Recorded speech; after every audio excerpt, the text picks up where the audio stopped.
nous allons aborder un nouveau sujet. Jusqu'à dimanche passé, on était sur le sujet de l'argent, n'est-ce pas? L'argent. Nous les chrétiens, on avait une philosophie de l'argent qui était très tordue. Avec la philosophie de l'argent qu'on a, on pourrait jamais devenir riche. Or, on a besoin que vous deveniez riche pour que l'Église soit riche, n'est-ce pas? Donc, pendant 4 semaines, nous avons abordé le sujet de l'argent. Pour ceux qui n'étaient pas là, prenez votre téléphone ou bien votre ordinateur, allez dans YouTube. Dans la barre de recherche, vous tapez Temple Gloire de Bingerville. Dès que vous tapez Temple Gloire de Bingerville dans la barre de recherche, vous allez tomber sur la chaîne YouTube du Temple Gloire. Tous les messages de tous les dimanches se trouvent là-bas. Donc, les messages des 4 derniers dimanches sont sur la page là-bas.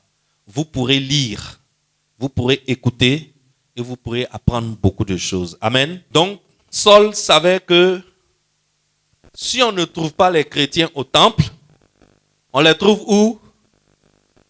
On les trouve dans les maisons. Actes chapitre 12, verset 12. Après avoir réfléchi, il se dirigea vers la maison de Marie, mère de Jean, surnommée Marc, où beaucoup de personnes étaient réunies et priaient. Il se dirigeait vers où? La maison de Marie. Qu'est-ce qui se passait dans la maison de Marie? Les gens étaient réunis et priaient. Ça veut dire qu'ils faisaient quoi? Ce que tout le monde est en train de faire ici. Dans la maison de Marie, ils faisaient quoi? Ils faisaient culte. Les gens faisaient culte. Actes chapitre 16, verset 40. Il ne faut pas être fatigué. Hein? Aujourd'hui, là, on va lire la Bible. Actes chapitre 16, verset 40. Je lis pour toi. Quand ils furent sortis de la prison, ils entrèrent chez Lydie. Et après avoir vu et exhorté les frères, ils partirent. Quand les apôtres sont sortis de la prison, ils sont allés où? Dans la maison de Lydie. Qu'est-ce qui se passait dans la maison de Lydie? Qu'est-ce qu'ils ont fait là-bas? Ils ont fait culte. La Bible dit qu'ils ont exhorté les frères. Ça veut dire qu'ils ont pris un temps pour faire louange et adoration. Et après louange et adoration, ils ont fait quoi? Ils ont donné la parole aux frères. Et quand ils ont donné la parole aux frères, ils sont partis. C'était où? Dans la maison de Lydie. On n'a pas fini. Acte 20, 20. Acte 20, 20. Vous savez que je n'ai rien caché de ce qui vous était utile et que je n'ai pas craint de vous prêcher et de vous enseigner publiquement et dans les maisons. Je n'ai pas craint de vous enseigner comment? Où? Publiquement, c'est-à-dire au temple, n'est-ce pas? À la synagogue. Chez eux, on ne parlait pas de temple, on parlait de synagogue. Donc, je n'ai pas craint de vous enseigner à la synagogue et je n'ai pas craint aussi de vous enseigner dans vos églises de maison, dans les maisons. Romains chapitre 16, le verset 3 à 4. Saluez Prisca et Aquilas, mes compagnons d'œuvre en Jésus-Christ, qui ont exposé leur tête pour sauver ma vie.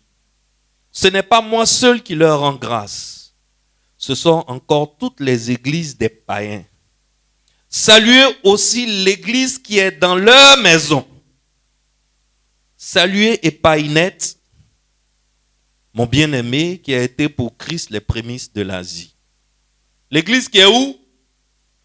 L'église qui est où? Qui est dans leur maison. 1 Corinthiens 16, 19. Les églises d'Asie vous saluent. Aquilas et Priscille, avec l'église qui est dans leur maison, vous saluent beaucoup dans le Seigneur. On est en Corinthiens. L'église est où? Dans leur maison. Colossiens 4, 15. Saluez les frères qui sont en Laodicée et Nymphas. Et l'église qui est dans sa maison. Et enfin, Philemon 1, 2. À la sœur Aphia, à Archip, notre compagnon de combat, et à l'église qui est dans ta maison. Et à l'église qui est dans ta maison. Waouh! Avant de continuer, on va prier pour que Dieu nous dévoile les pépites d'or qui sont cachées dans sa parole. N'est-ce pas? Prions. Père éternel, Dieu tout-puissant, souverain de l'univers, merci. Merci parce que tu nous as révélé ta parole. Merci parce que tu nous parles et tu nous enseignes, dimanche après dimanche. Merci parce que tu nous emmènes vers la destination que toi-même tu as préparée pour nous. Père, ma prière est que personne ici en cet endroit et toute personne qui est en contact avec ma voix, que personne d'entre nous ne loupe l'éternité. Je prie que tu nous amènes dans ta volonté, de gloire en gloire, de jour en jour et de siècle en siècle. Dans le nom puissant de Jésus, Amen. Amen. Quand le Saint-Esprit a créé l'Église, quand le Saint-Esprit a engendré l'Église, le Saint-Esprit a donné aux apôtres le modèle ou la méthode selon laquelle il fallait qu'ils fassent l'Église. N'est-ce pas? Je vous ai toujours dit que chaque fois que Dieu veut faire quelque chose sur la terre, il nous présente d'abord le modèle céleste de cette chose. Lorsque Dieu a envoyé le mariage sur la terre à travers Adam et Ève, Dieu nous a montré le modèle céleste du mariage. Lorsque Dieu voulait que Moïse fasse le tabernacle, Dieu a enseigné à Moïse les détails du tabernacle céleste. Et Moïse devait faire le tabernacle selon le modèle qui est descendu du ciel, que Dieu lui a communiqué. Toute chose que Dieu veut faire sur la terre, Dieu communique d'abord aux hommes le modèle céleste. Lorsque le temps fut venu pour Dieu de bâtir son église, parce que ce que nous devons savoir, selon Matthieu chapitre 16, verset 18, ce n'est pas un homme qui fait une église. Matthieu chapitre 16, verset 18, il dit, « Et moi, je te dis que tu es Pierre, et que sur cette pierre, je bâtirai mon église. » Donc, c'est le Saint-Esprit, c'est Dieu lui-même, à travers sa force agissante, qui est le Saint-Esprit qui bâtit l'église. Ce n'est pas un pasteur qui bâtit une église. Ce n'est pas un prophète qui bâtit une église. Ce n'est pas des fidèles qui suivent un pasteur pour bâtir une église. C'est le Saint-Esprit qui bâtit une église. Nous, les hommes qui nous mettons à la disposition du Saint-Esprit, nous ne sommes que des outils que le Saint-Esprit utilise. N'est-ce pas? Est-ce que quelqu'un me suit bien? Je veux t'envoyer quelque part, donc je veux que tu me suives bien haut. Il ne faut pas te perdre en route. Lorsque Dieu a décidé de faire son église, il a donné un modèle aux hommes. Le modèle, il est très simple, mais très puissant. Le modèle simple, mais puissant que Dieu a donné aux fondateurs et aux ouvriers de l'église primitive, c'est se réunir d'abord dans les maisons en petits groupes, comme nous venons de le voir tout à l'heure, à travers tout ce que nous avons lu. Nous avons vu que l'église se passait en combien d'endroits? L'église se passait en combien d'endroits? En 2 endroits. Où et où? Dans les maisons et au temple. Tout ce que j'ai lu là, c'est pour te faire voyager. Je t'ai fait voyager dans le Nouveau Testament pour que tu comprennes que le modèle que Dieu a donné aux fondateurs de l'église, c'est qu'une église, ça se fait en 2 endroits. Une église ne se fait pas seulement en un seul endroit. L'église se fait en 2 endroits. L'église se fait publiquement, mais l'église se fait aussi dans les maisons. L'église se fait dans les maisons. Alors, faire l'église dans les maisons, c'est quoi? Qu'est-ce que ça veut dire? Il s'agit tout simplement d'identifier parmi les personnes qui viennent au culte, parmi les personnes qui viennent à l'église, des convertis qui ont montré un certain degré de leadership et de responsabiliser ces convertis-là de diriger des cultes dans les quartiers. Est-ce que quelqu'un me suit? De diriger des cultes dans les maisons des gens, dans les quartiers. Et pendant que eux, ils sont en train de faire ça, pendant que ces leaders-là réunissent des gens dans les quartiers pour faire des cultes en semaine, parce que dimanche, on fait culte où? Dimanche, nous tous, on va venir dans le lieu public. Le lieu public qui est quoi? Le temple, n'est-ce pas? La Bible est en train de nous enseigner qu'on ne fait pas église seulement au temple le dimanche. Une église doit se faire aussi où? Dans les maisons des gens. Il y a même un passage qui nous a dit ici, dans les maisons des païens. Dans les maisons des païens. Alors pendant que on regarde dans le peuple, on regarde les gens qui montrent un certain niveau de leadership, on les responsabilise. Et on leur donne des zones. On dit, ah, Jean-Claude, tu as montré un certain degré de leadership. On va installer une église dans ta maison. Tu habites campement. Ah, Tchéoulou, toi tu habites Palmeraie. Benjerville, Palmeraie. Tu as montré un certain niveau de leadership. Tu as montré que tu peux conduire des gens. On est à l'église ici il y a longtemps. On a remarqué que tu as un certain niveau de maturité spirituelle. On te confie un groupe. Commence à faire culte là-bas. Régis, toi tu habites vers, comment on appelle, Ital. Commence à réunir des gens là-bas, soit dans ta maison, soit dans la maison de quelqu'un qui veut bien t'accueillir. Commence à faire culte là-bas. Ceux qui sont les responsables de ces petits groupes-là, qu'est-ce qui se passe? Pendant que eux, ils entretiennent les gens dans les maisons, dans les églises de maison, eux-mêmes, on les réunit un autre jour pour faire leur discipulat. Ça veut dire, ils enseignent, c'est vrai, mais eux-mêmes aussi sont enseignés. Eux-mêmes aussi sont encadrés. C'est ce qui se passait dans l'église primitive. Parce que quand on les enseigne, on les rend plus efficaces. On leur donne matière à enseigner. N'est-ce pas? Et comme ils sont efficaces, qu'est-ce qui va se passer? L'église de maison qu'on lui a confiée, il y avait 3 personnes, mais au bout de 1 mois, les 3 personnes deviennent combien? Deviennent 6, deviennent 10, deviennent 12. N'est-ce pas? Et c'est lui qui les dirige. Alors, si par exemple dans cette église, on a 30 personnes qui ont montré un certain niveau de leadership, et ces 30 personnes dirigent des églises de maison. Et les églises de maison qui dirigent grandissent et continuent de grandir. Quel effet ça va avoir sur le culte du dimanche ici? Quel effet ça va avoir? Ça va faire que dimanche ici, on sera obligé de faire 4 cultes.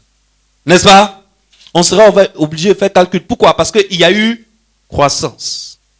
Il y a eu croissance. Le peuple commence à grandir. Et les apôtres qui ont accepté et qui ont suivi ce modèle d'église, ça a donné des résultats incroyables. Je ne sais pas si on se suit bien. Je ne veux pas être pressé avec cet enseignement. Je vais aller doucement, doucement pour que tout le monde comprenne bien la méthode que le Saint-Esprit nous a donnée pour faire église. Parce que si on regarde bien, là, on n'est pas en train de faire. Je ne sais pas si quelqu'un me suit. Si on regarde bien, comment nous on fait église? Dieu m'a appelé. Donc, comme Dieu m'a appelé, qu'est-ce qu'on fait? On rentre dans les quartiers, on commence l'évangélisation. Tap, tap, tap, tap, tap, tap, tap, tap. Par la grâce de Dieu, on a eu 15 personnes avec qui on prie. Comme on a eu 15 personnes avec qui on prie régulièrement depuis 1 mois, 2 mois, le 3e mois, on s'en va louer salle. On loue Sono. On loue Sono qui est plus gros que nous. On est 15. Mais on loue une sono qui peut animer un stade. Et puis on commence les veilles. La nuit, les gens ne peuvent pas dormir chez eux.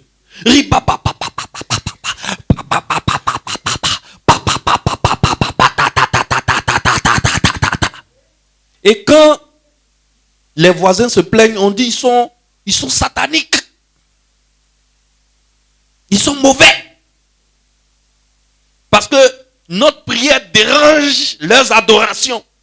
Mon ami, ta prière n'a pas besoin de déranger leur adoration. Déjà, ça dérange leur sommeil. Reconnais que tu déranges le sommeil des gens. Ou bien, mon frère, vous êtes 15, vous avez une sono de stade. Chacun a un micro, chacun crie. Et en plus, vous faites ça au moment où Dieu a programmé pour que l'homme dorme. Mais vous dites, il ne faut pas, on va parler. Maintenant, vous êtes dans la salle. Par la grâce de Dieu, il y a un miracle qui s'est passé. Tout le monde a entendu dans le quartier. On dit, il y a une femme qui n'accouchait pas. Elle est venue dans cette église, elle a accouché. Tout le monde court pour venir dans cette église. Parce qu'il y a eu un miracle. Donc, dimanche, de 15, vous êtes passé à 150. Donc, le pasteur, il est content. Quand il cause avec ses amis, il dit, non, les gars, ça a pris, ça a pris. Non, le mouvement a pris, non, ça a duré. Non, je suis parti. Moi, vous ne pouvez plus me rattraper. Mais qu'est-ce qui va se passer? Au bout de quelques semaines, les 150 personnes, si tu fouilles bien, il va rester 40 personnes. Les gens sont repartis. Il est obligé de faire quoi? Organiser séance d'évangélisation encore. Taper. Il a fini de taper. Au bout d'un moment, il y a 100 personnes qui sont au culte. Il est content. Il dit, tout va bien, ça va prendre. Qu'est-ce qui va se passer au bout de quelques mois? Même pas quelques mois, au bout de quelques semaines. Les têtes que tu avais vues là, tu ne les vois plus. Elles sont parties. C'est tout le temps des nouvelles personnes. S'ils font comme nous et qu'ils enregistrent leur culte sur YouTube, tu vas regarder les vidéos. Les gens que tu avais vus l'année dernière, à la même période, cette année, c'est des nouvelles têtes. Pourquoi? Parce que les gens ont fait quoi? Ils sont partis. Les gens sont partis. Pourquoi les gens sont partis? Voilà ce qui s'est passé. Je vais t'expliquer ce qui s'est passé. Je vais te donner l'exemple d'un bâtiment. On veut construire un bâtiment. On veut construire un immeuble. Bon, un immeuble même c'est trop long. On veut construire un duplex. Et on appelle l'entrepreneur, il vient avec ses maçons et tout. Et qu'est-ce qui se passe? Il fait monter, il fait ses fouilles. C'est même pas très profond. Il fait monter 2 ou 3 rangées de briques de 20 pleins. Il met ciment dessus. Et puis, il commence à monter les poteaux pour faire maison. J'ai vu la tête de Jean-Claude a tourné d'un côté. Il est dans le bâtiment. Il a senti qu'il y a un problème, n'est-ce pas? Qu'est-ce qui va se passer avec ce bâtiment qu'il est en train de monter? Qu'est-ce qui va se passer? Le bâtiment va se... Ce matin, il y a un expert en bâtiment qui m'a dit, j'étais en train de parler avec ça à un expert en bâtiment ce matin, il m'a dit, pasteur, ça ne peut même pas atteindre 1 mètre. Il dit, ce bâtiment ne peut pas atteindre la hauteur de 1 mètre. Ça va s'écrouler. Pourquoi le bâtiment s'est écroulé? Pourquoi le bâtiment s'est écroulé? Ma fille, tu as trouvé. Pourquoi le bâtiment s'est écroulé? Parce qu'il n'y a pas de fondation solide. Parce qu'il n'y a pas une fondation solide. Donc la superstructure ne peut pas prospérer. C'est ce que nous on fait aujourd'hui. Pour faire église aujourd'hui, qu'est-ce qu'on fait? On se lève un matin, Dieu m'a appelé. Moi, je n'ai pas dit que Dieu t'a pas appelé. Puisque quand Dieu t'a appelé, je n'étais pas là-bas. Est-ce que tu vois? Donc, je n'ai aucun doute là-dessus. Moi-même là, je vous ai dit que Dieu m'a appelé, non? Mais quand Dieu m'a appelé là, vous étiez là-bas? Vous étiez avec moi quand il m'a appelé? Donc, on n'a pas de problème avec Dieu nous a appelés. Ça, on n'a pas de problème. Mais lorsque tu veux commencer l'église, il faut suivre le modèle céleste. Le modèle que le Saint-Esprit nous a enseigné. Comment on fait? Qu'est-ce qu'ils ont fait dans l'église du 1er siècle? L'église était d'abord dans les maisons. L'église était d'abord dans les maisons. Regarde le bâtiment que tu veux construire. Le bâtiment que tu veux construire, le maçon va creuser le sol. Il va faire d'abord une première couche de béton. C'est ça, non? Une première couche de béton armé. Au fond, en bas, dans le trou là-bas. Il va mettre fer. Et puis ils vont verser ciment, sable, gravier dessus. Ils vont attendre que ça soit solide. À partir des fers qui sont dans le sol là-bas, on fait sortir d'autres fers. Gros comme ça. Quand on fait sortir les fers, on fait coffrage autour. Et puis on met des poteaux autour des fers. Et on fait sortir des poteaux de terre. Des poteaux solides. Et profondément enracinés.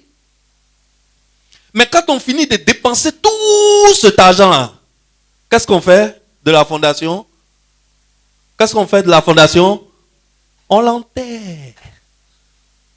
Après avoir dépensé tous ces millions pour faire une fondation, on va enterrer la fondation. Donc, la fondation n'est pas visible. Donc, quand tu viens dans le bâtiment, quand tu rentres dans le bâtiment, ce que toi tu vois, c'est la superstructure. N'est-ce pas? Tu vois un duplex qui est bien peint, bien fabriqué, bien joli, comme les gens savent le faire aujourd'hui. Tu dis, waouh, quelle belle maison. Est-ce qu'on dit quelle belle fondation? Tu as déjà vu quelqu'un qui a dit quelle belle fondation? Non, on dit quelle belle maison. On parle de la superstructure. On parle de la partie qui est visible. Mais la partie qui est visible est assise sur quoi? Elle est assise sur une partie qui est totalement invisible. Entre la partie visible et la partie invisible, laquelle est la plus importante? C'est la partie invisible qui est la plus importante. Parce que sans elle, quelle que soit la beauté de ce que tu vas fabriquer en haut, ça va s'écrouler. Donc, l'église doit d'abord être souterraine avant d'être visible. Est-ce que quelqu'un me suit? Est-ce que quelqu'un comprend maintenant le thème de mon message? Ce matin, le thème de mon message, c'est l'église souterraine. Ça veut dire quoi? Une église là, ce n'est pas dimanche. Une église, ce n'est pas dimanche après, dimanche après, dimanche après, dimanche. C'est-à-dire, quand ce n'est pas dimanche, tu n'as rien à voir avec Dieu. Non, une église qui fonctionne comme ça n'est pas en train de suivre le modèle que nous avons lu. Et cette église ne peut pas grandir, croître, se développer, prospérer. Cette église-là, si jamais elle commence à grandir, qu'est-ce qui va se passer? Elle va s'écrouler. Et comme elle s'est écroulée, il faut qu'elle fasse quoi? Qu'elle recommence le travail.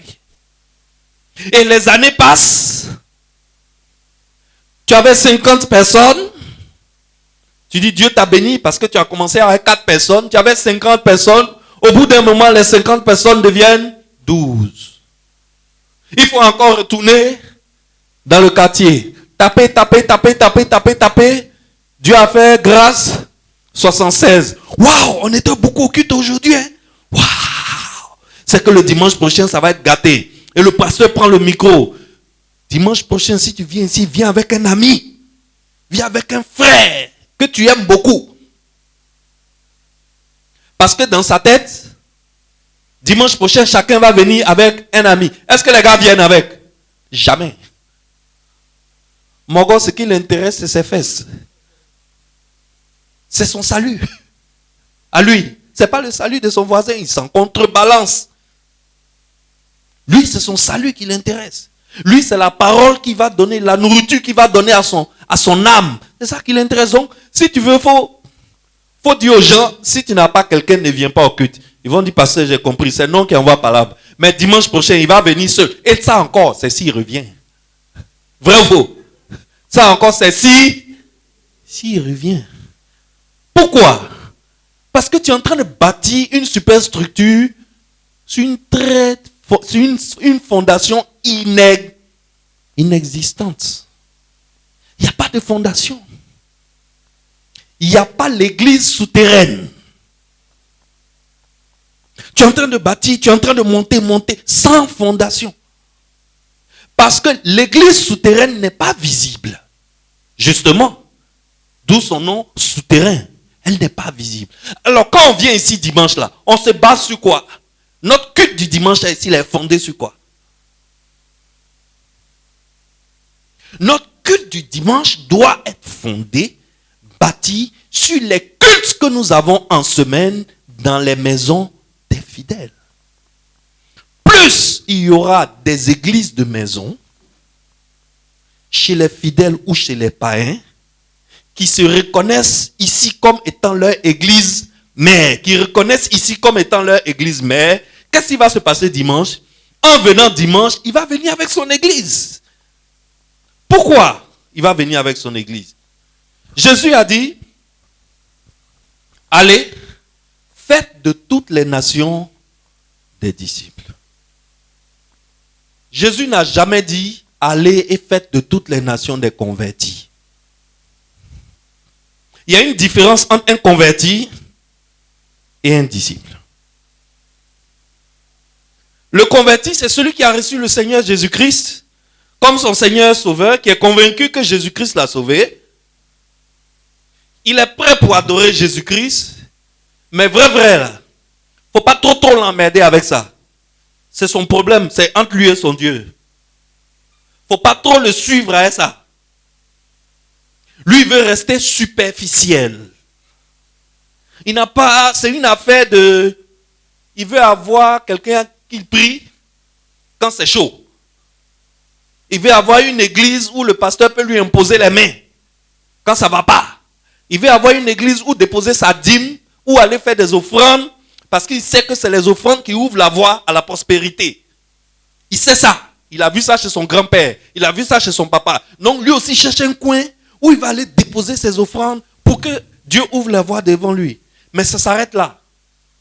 Faut pas l'emmener plus loin que ça. Ça, c'est un converti.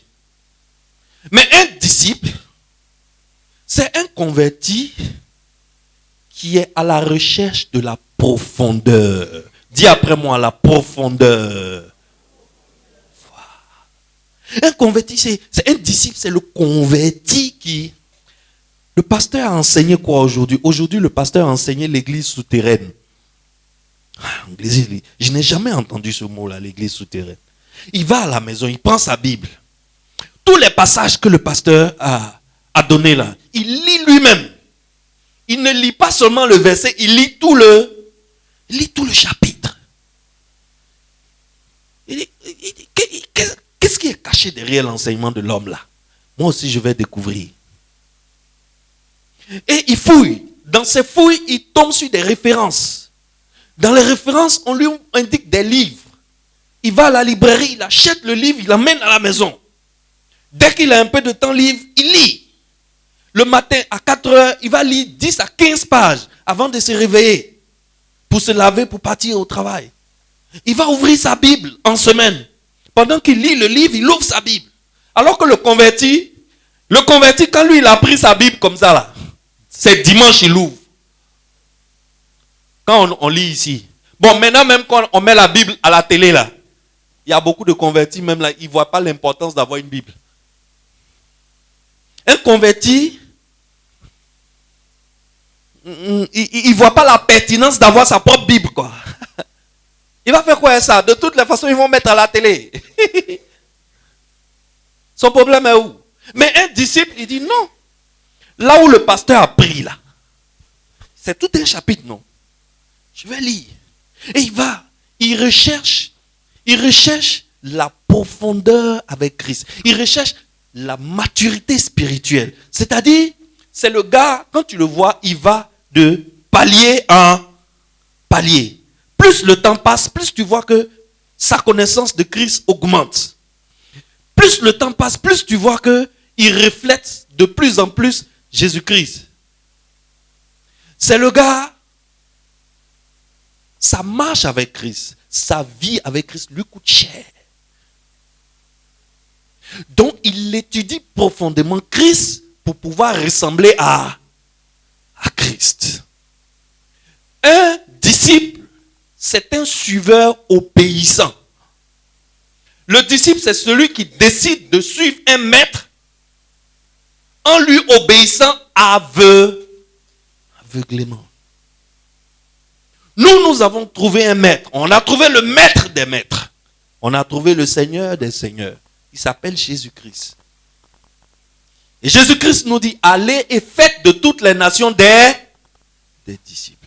Ça veut dire, allez et transformez les nations en suiveurs obéissants de moi. Est-ce que vous me suivez? Prenez les gens tels que vous les avez trouvés, mais emmenez-les petit à petit, à devenir mes suiveurs obéissants.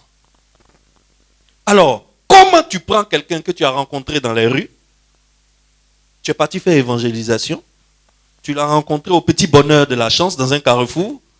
Ou bien même peut-être dans un bistrot. Souvent même dans les bélodromes. Nous on tape fort dans les bélodromes. Il y a les bons clients là-bas. Et il a accepté de venir au culte. Comment tu prends ce gars-là et tu l'emmènes de niveau de simple converti à niveau de suiveur obéissant de Christ? Ça ne peut pas se faire le dimanche. Ça ne peut pas se faire le dimanche en public. Est-ce que tu es d'accord avec moi? Les messages qu'on donne ici les dimanches en public sont des messages de consolation. Ce sont des baumes qu'on prend pour mettre sur les plaies de vos cœurs. Parce que quand vous allez à Abidjan, vous revenez, vous êtes blessé. Là-bas, là, c'est la jungle. On déchire les gens. On attaque les gens. Là-bas, là, c'est sans sentiment. C'est nous tous, on s'en a cherché. Si tu es sur mon chemin, je te pousse, je t'écrase, j'avance, je continue. Donc, nos gars ont été écrasés. Eux-mêmes, ils ont écrasé d'autres. On les a blessés. Ils viennent au culte dimanche. On a besoin de prendre la parole de Dieu comme un médicament pour penser les plaies de leur cœur. Pour recharger leur batterie, pour qu'ils retournent à l'assaut du monde. Pour qu'ils ramènent la tête de Goliath, n'est-ce pas? C'est ce qu'on fait dimanche. Mais comment tu peux transformer quelqu'un qui n'assiste qu'au culte du dimanche en disciple? C'est impossible. Alors, qu'est-ce qui se passe dans nos églises? Nos églises sont remplies de fidèles superficiels. Des fidèles, leur relation avec Christ est une relation totalement superficielle. Ce qui fait que, au premier vent, à la première tempête, au premier coup de pied sérieux que le diable donne dans la fourmilière, c'est papy. Le lendemain, tu viens au culte. Un culte que tu as fait, vous étiez 120. La semaine prochaine, tu viens. Si tu as trouvé 50 personnes, il faut dire Dieu merci. Pourquoi? Ils ne sont pas fondés. Ils ne sont pas attachés. Il n'y a pas de fondation. Tu sais, en ville, là, la Bible dit qu'il y a les hyènes, il y a les loups et les renards, n'est-ce pas? C'est ce que la Bible dit. Il y a les hyènes, il y a les loups et les renards. Alors quand une église ne se réunit que le dimanche, ce qui se passe, c'est que les fidèles sont abandonnés aux hyènes, aux loups et aux renards qui les maltraitent copieusement pendant la semaine. Et c'est dimanche qu'ils reviennent avec leurs blessures, pantelant, marchant difficilement, saignant et comptant sur le pasteur pour faire leur miracle, pour reprendre la force pour repartir. C'est impossible. C'est impossible. On transforme un converti en disciple seulement dans une église de maison. Pourquoi? Parce que dans l'église de maison, le nombre est réduit. Est-ce que quelqu'un me suit? Dans l'église de maison, le nombre est réduit. Dans l'église de maison, le responsable, le pasteur de l'église de la maison peut connaître chaque membre du groupe individuellement et personnellement. Quand il y a une réunion de cellules qui ne le voient pas, le même soir, qu'est-ce qu'il fait? Il pense au téléphone, il l'appelle. Bishop, il y a quoi? On ne t'a pas vu. Pourquoi? Il a très peu de personnes à gérer. Le nombre de personnes qu'il a à gérer, c'est gérable. Il peut s'intéresser à la vie intime de chacun. Il peut prier pour chacun. Il peut chasser des démons pour chacun. Il peut donner conseil à chacun. Il peut enseigner chacun. Dans l'église de maison, on a le cadre idéal pour la chaleur familiale. Quand on vient à l'église, là, on a une famille à l'église. Et souvent, la famille à l'église sauve même plus que nos familles biologiques. Vrai ou faux? La famille à l'église est plus douce à fréquenter que nos familles biologiques. Mais comment tu peux avoir une famille au culte du dimanche? Dimanche, là, quand on sort là, écoute, est-ce que souvent même tu vois le pasteur après le culte? Le pasteur, dès qu'il a fini de prêcher, il s'en va dans son bureau, il y a 10 personnes qui l'attendent. Tu ne le vois pas. Vous n'avez pas de communion. Vous n'avez pas de causerie. Le pasteur ne sait pas comment tu t'appelles. Il ne connaît pas ton nom de famille. Il ne sait pas si tu vis avec ton papa ou ta maman. Il ne sait pas si tu es marié. Il ne sait pas si tu es en concubinat. Il ne peut pas savoir. Joe, ce n'est pas un surhomme. Il ne peut pas savoir. Il ne peut pas. Le pauvre. Lui-même là, il doit aller à Abidjan aussi pour taper parce qu'il a ses factures. Puisque les fidèles de maintenant n'envoient plus dîmes.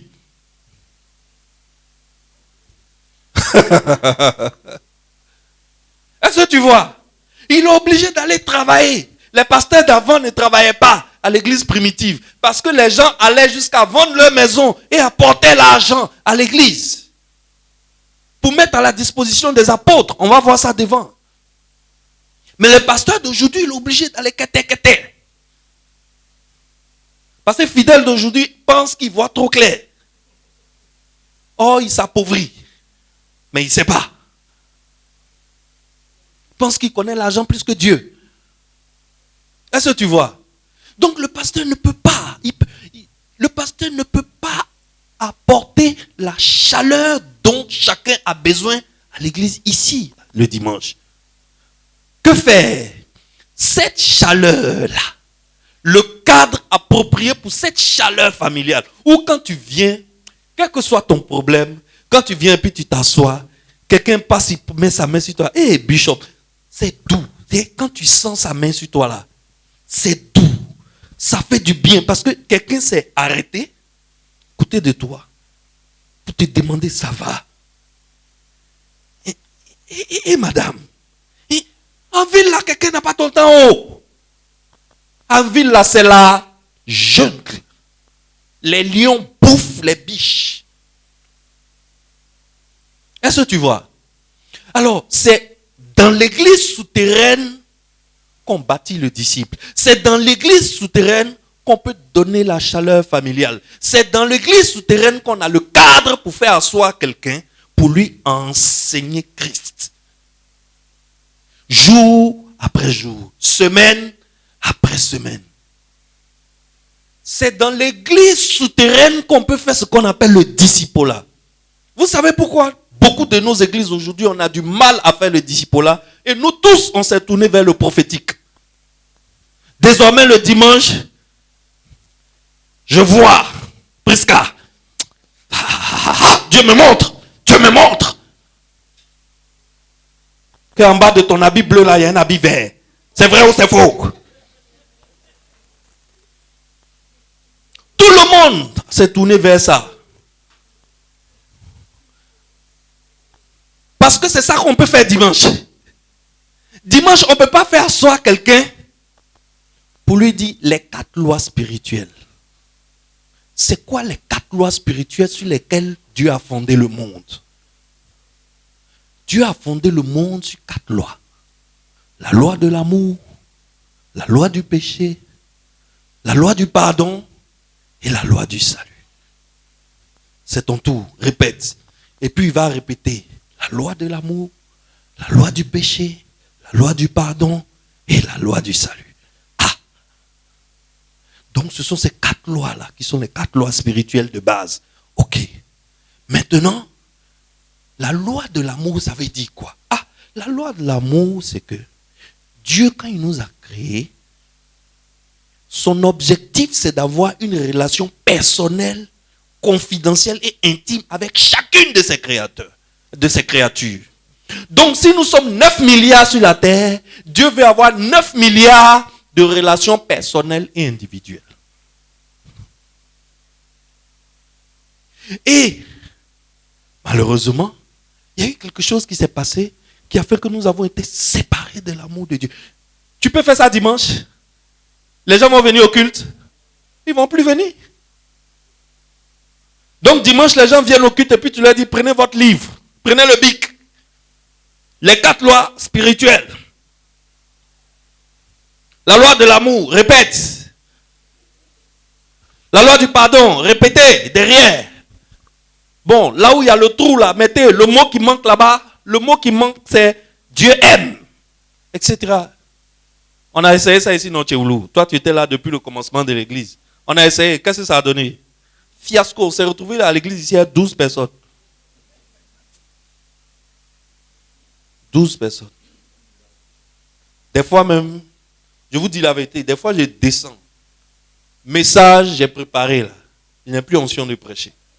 Je veux jeter l'éponge. Je veux me concentrer sur mon travail, gagner mes millions, quoi. Au lieu de prendre mon temps pour venir enseigner des choses à des gens qui ne veulent pas entendre. Mais ce n'est pas la faute des gens. Ce n'est pas la faute des gens. Ce n'est pas le cadre. Ce n'est pas dans ce cadre-là qu'on enseigne ça. Là où on enseigne ça à quelqu'un, c'est dans l'église souterraine. Les églises de maison. L'église qu'on ne voit pas. L'église que quand on vient, on ne la voit pas. Elle existe, mais on la voit pas. Et ce qui se passe, c'est que plus ton église souterraine grandit, plus l'église visible croît. Plus l'église souterraine grandit, plus l'église visible devient forte, puissante et riche. Vous n'avez pas remarqué? Plus tu as des disciples, plus les gens s'intéressent aux problèmes de l'église. N'est-ce pas? Cette semaine, la semaine dernière, quand on a fini de faire culte, quand vous êtes rentrés à la maison, je suis rentré ici, j'ai vu les murs. Je suis sorti dehors, j'ai vu les murs. La clôture dehors. J'ai dit, mais ton temple s'appelle temple gloire. Tu n'es pas fichu de passer une couche de peinture dans le lieu où tu adores ton Dieu. Quelque chose m'a dit, prends ton téléphone, appelle tes gars. Forcé, il y a un dedans qui va dire, pasteur, moi je fais la peinture. Et puis je me suis dit, mais ils savent, ils voient. Ils voient ou bien ils ne voient pas? Ils voient. Mes gars que je devais appeler là, ils ont vu. Ils ont vu que c'est dégueulasse, mais écoute, ils ont d'autres choses à faire, quoi. Est-ce que tu vois? J'ai pris de l'argent que ma femme m'a demandé pour lui envoyer aux États-Unis. J'ai dit, chérie, tu sais ce qui va se passer? Il faut patienter. Elle dit, ah! J'ai dit, tanti, il faut patienter. Là où moi j'adore mon Dieu, là, ça ne peut pas être dans cet état-là. Et puis je vais faire cuite encore dimanche. J'ai fait venir un peintre. Il m'a fait son devis. Vous n'avez pas remarqué que tout est refait ici? La clôture a été refaite. À l'école du dimanche même, j'ai fait mettre du vernis. De telle sorte que quand les enfants mettent la main au mur, on peut faire quoi? On peut laver. Pour ne pas être obligé de faire peinture chaque 3 mois. C'est beaucoup d'argent. Est-ce que j'ai pris en langue katou, katou, ka, ta, ta, ta, ta, yika, ha, ha, et puis l'argent est tombé du ciel, pok, pok, pok, pok, pok. Hein? Non. Je n'ai pas pris en langue. L'argent pour bâtir l'église, là, se trouve dans la poche des hommes et des femmes qui sont dehors, qui nous attendent pour qu'on aille les chercher, pour les emmener dans le royaume. Et la meilleure évangélisation pour aller chercher des âmes se fait dans dans l'église souterraine. La meilleure évangélisation, c'est quand le pasteur de l'église souterraine prend ses 6 à 10 personnes et il leur dit, les gars, on est 6. Je vous donne 1 mois pour qu'on devienne 10. Ça veut dire que chacun doit aller chercher. Et ils se donnent un jour dans la semaine, eux-mêmes, ils s'en évangéliser, ou le pasteur principal, on ne fait que lui passer un coup de fil pour l'informer. Et ça encore, c'est au début. Ça, c'est quand tu as 30, 40 cellules. Si tu arrives à l'église de Daggerward Miss, où ils ne peuvent même plus compter leurs cellules.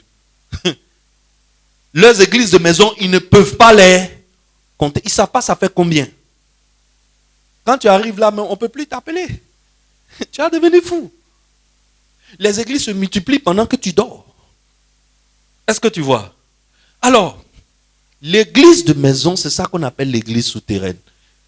C'est ça que nous, dans notre vocabulaire aujourd'hui, on appelle la cellule. Dis après moi, une cellule. Voilà. C'est ça qu'on appelle la cellule. Nous allons nous arrêter là aujourd'hui. Le dimanche prochain, nous allons voir qu'est-ce que c'est qu'une cellule. Parce que on doit, si on veut se lancer dans la construction d'une fondation, on doit savoir ce que c'est qu'une cellule. Parce que la cellule, c'est un petit groupe. Mais excellence, tous les petits groupes ne sont pas des cellules. Il y a beaucoup de choses que nos frères chrétiens font dans les quartiers. Je vois, quand je leur demande, ils disent c'est ma cellule. En réalité, ce n'est pas une cellule. C'est un groupe de prière. Il y a différence. Il y a une grande différence. Donc, tous les petits groupes ne sont pas des cellules. Nous allons voir qu'est-ce que c'est qu'une cellule. Qu'est-ce qui caractérise une cellule? Comment une cellule se multiplie-t-elle vite et bien? Et comment diviser une cellule? Nous allons même rentrer en biologie pour prendre l'exemple de la cellule biologique. Elle était 1 aujourd'hui, tu reviens demain, il y a 2. Qu'est-ce qui s'est passé? On parle de mitose, n'est-ce pas? Nous allons voir tout ça. On a un mois pour apprendre sur notre église souterraine. Si elle n'existait pas, nous devons donc la construire et la bâtir. Amen. Alors, tu n'as pas le droit de manquer un seul dimanche dans le mois d'octobre. Tu n'as pas le droit. Parce que après le mois d'octobre, lorsque nous allons rentrer dans le mois de novembre, plusieurs leaders, de façon concrète, ça ne sera pas prédication du dimanche, de façon concrète, plusieurs leaders seront désignés dans l'église. On va vous mettre 2 à 2, 3 à 3 peut-être, dans les maisons, dans les quartiers, tout autour, pour créer un réseau de cellules. Et celui dont la cellule meurt, il est exclu de l'église. Ah, j'ai entendu. Non, c'est juste pour te dire que ta cellule ne peut pas mourir. Dis-moi amen. La cellule qu'on va te confier ne peut pas mourir. Dis-moi amen bien. Parce qu'on va bien t'enseigner avant de te faire démarrer. N'est-ce pas? On va bien t'équiper, on va bien te former. Il y a des choses qui tuent les cellules. L'église de maison a des totems. On va t'enseigner ça. L'église de maison a les choses qui la font prospérer. On va t'enseigner ça. Amen. Alors, acclame pour le Seigneur Jésus-Christ qui est le maître de l'église. C'est lui qui bâtit son église. Et c'est lui qui nous donne les méthodes pour la croissance en qualité et la croissance en quantité. C'est lui qui nous fait grandir en expansion. C'est lui qui nous fait aussi grandir en immersion. Amen. Pendant que l'église est en train de grandir et que les membres sont en train de devenir nombreux, en même temps, les membres sont en train de devenir profonds et mûrs. Et leur intimité avec Christ est en train de grandir. Si nous faisons ça, nous allons connaître la même croissance qui se trouve dans le livre de Actes. Au début, ils étaient 120. Là, c'était au chapitre 1, je crois. Ils étaient 120. Au chapitre 2, ils étaient 3000. Au chapitre 4, ils étaient 5000. Au chapitre 7, ou bien au chapitre 8, on ne pouvait plus les compter. La Bible dit qu'ils étaient devenus une multitude allant de plus en plus grand. Et c'est cette multitude-là qui a grandi jusqu'à... L'évangile est venu nous trouver dans un pays qu'on appelle la Côte d'Ivoire. Et c'est rentré dans une bourse qui s'appelle Benjerville. Et dans Benjerville, c'est venu nous trouver au quartier campement. Parce qu'il y a des gens qui ont suivi le modèle. Alors le temple gloire aussi doit faire quoi? Se réadapter, se réorganiser pour suivre le modèle biblique de la croissance de l'église. Dis-moi amen. Je suis venu dire à quelqu'un, si tu n'appartiens pas à une église de maison, c'est grave. Dès la fin de ce culte, cherche à appartenir à une église de maison. On a des églises de maison ici. Vrai ou faux? On a des églises de maison ici. Qui, je reconnais, connaissent des fortunes plus ou moins diverses. Il y a des églises de maison ici qui sont très fortes. Il y a des églises de maison ici qui sont très faibles. Mais on a des églises de maison. C'est pour corriger tout ça que j'ai décidé de donner cet enseignement. Je ne donne pas cet enseignement seulement en prédication. Je donne cet enseignement en cours des leaders, au premier culte. Les leaders qui viennent au premier culte, là, demandez-leur. C'est pas comme ça que je donne. Ça, là, j'ai fait prédication. Là-bas, là, on fait ça à être travaux dirigés, exercice. Hein? Demandez-leur. Est-ce que tu vois? Alors, excellence, si tu n'appartiens pas à une église de maison, tu es comme une superstructure sans fondation. Quand le vent va souffler, tu vas tomber. Alors, demandez à celui qui vous a invité ici au culte de vous connecter à l'une de nos églises de maison. Amen.